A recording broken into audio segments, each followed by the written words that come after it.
बनाने का हम लोगों का हक होगा। इन्होंने समृद्ध समाज बनाने के लिए इतना प्रयत्न किया, सब लोगों को जोड़ने के लिए। आज हम लोग वैसा कर नहीं रहे हैं, इसलिए इनका जयंती का मतलब मनाने का नहीं हो रहा है। हम लोग आज शपथ ले लें कि हम लोग आज समृद्ध समाज बनाने के लिए चाहे जो भी कठिनाई हो, महाराणा प्रताप की तरह हम लोग भी जुट के लेंगे, लेकिन समाज को टूटने नहीं देंगे। अब रहा महाराणा प्रताप एक कहानी नहीं, महाराणा प्रताप पर अगर लिखी जाए तो एक ग्रंथ मतलब लिखी जा सकती है। आज हम ऐसे महापुरुष की जयंती मना रहे हैं जिसने सभी जाति धर्म को एक माला में पिरोने का कार्य किया है, और उस महाराणा को हम आज याद करते हैं।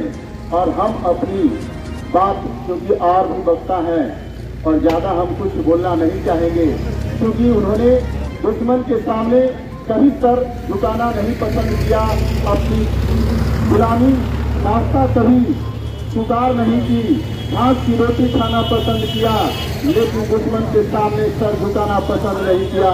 यही महाराणा की सबसे सच्ची श्रद्धा हम लोगों के बीच है, और हम अपनी श्रद्धा सुमन अर्पित करते हुए अन्य वक्ताओं को उनको मैं नंदन वंदन और धरती को भी मैं नमन करता हूँ, जिन्होंने ऐसे महान पुरुष को जी, सतीश जी, सिन्हा जी, पाठक जी, ये कड़ी को जोड़ रहे हैं, राजू जी, मुन्ना जी, सभी लोग एक करके और हमें ठुकरा दिए। और इनका कार्य देखा जाए शुरू से, तो ये देश के लिए अकबर से कोई इनको व्यक्तिगत दुश्मनी नहीं था। सबसे पहले नमन करने से पहले मैं भूप बाबू को भी नमन करना चाहता हूँ। ये कंसेप्ट आया कि यहाँ पर वीर शिरोमणि महाराणा प्रताप जी का एक आदमकद मूर्ति होनी चाहिए, और इन्होंने इसकी आधारशिला भी रखी। ये कंसेप्ट अपने आप में छोटा नहीं है, ये कंसेप्ट बहुत बड़ी कंसेप्ट है। मैं इसके बारे में चर्चा करूं, हमसे पहले भी बहुत सारे वक्ताओं ने अपनी बहुत सारी बातें कही, जैसे कि हम लोगों के बीच मुजफ्फरपुर से एक सतीश जी आए हुए हैं, जिन्होंने महाराणा प्रताप के प्रति व्याख्यान करते हुए इतिहासकारों से प्रश्न की कि हमारे इतिहास को बहुत कुछ छुपाया गया है।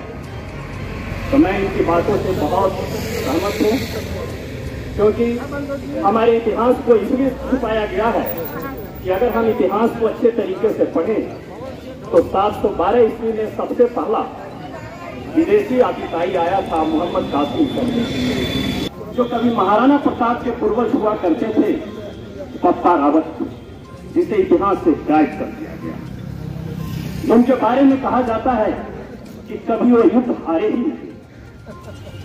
पप्पा रावत कभी युद्ध हारे ही नहीं। जैसे हिंदुस्तान में अकबरपुर का नाम है, औरंगजेब रोड है, बहुत सारा नाम है मुगलों के नाम पर, लेकिन मैं आपको बता देता हूं कि पाकिस्तान में पप्पा रावत के नाम पर ही रावलपिंडी रखा गया। और ये इतिहास आज इसलिए जानना जरूरी है कि 712 ईस्वी के बाद मोहम्मद कासिम जब यहां से गया, तो 712 ईस्वी के बाद पूरे 1092 ईस्वी में मोहम्मद गोरी आता है। इस कालखंड में क्या हुआ, क्यों दुराचारी यहां नहीं आया, आतिताई क्यों नहीं आया, ये इतिहास हमसे छुपाया गया है। हम लोगों के बीच एसडीएम साहब ने भी बहुत अच्छी बातें रखी, जिन्होंने कहा कि जो हम लोग जानते हैं महाराणा के बारे में, वो ज्ञान बिल्कुल अधूरी है, तो बिल्कुल सत्य है, क्योंकि हम लोग बिल्कुल नहीं जानते महाराणा के बारे में कि सच्चाई क्या है। हम जिस चीज को जोड़ के देखते हैं, हमेशा हम लोग राजपूताने से, क्षत्रिय से जोड़ करके देखते हैं। अगर हम राजपूताने और क्षत्रिय से जोड़कर देखते हैं तो कहीं ना कहीं हम महाराणा के कद को छोटा करते हैं, क्योंकि समाज में अगर सबका साथ और सबका विकास अगर हम मांगते हैं तो महाराणा प्रताप को ध्यान में रखना। मैं बोलने से पहले इतना जरूर कहना चाहूंगा कि हजारों नहीं हजारों हजार साल नरगिस जब बरसेनुरी पर होती है तब जाके दीदावर पैदा होता है समझो। वैसे ही महाराणा प्रताप का जन्म मेवाड़ में 1540 ईस्वी में हुआ।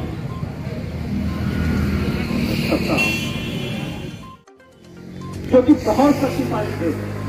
आप यकीन न करेंगे 20 साल लड़ाई चली थी वियतनाम और अमेरिका के बीच। उसमें जीत वियतनाम की हुई।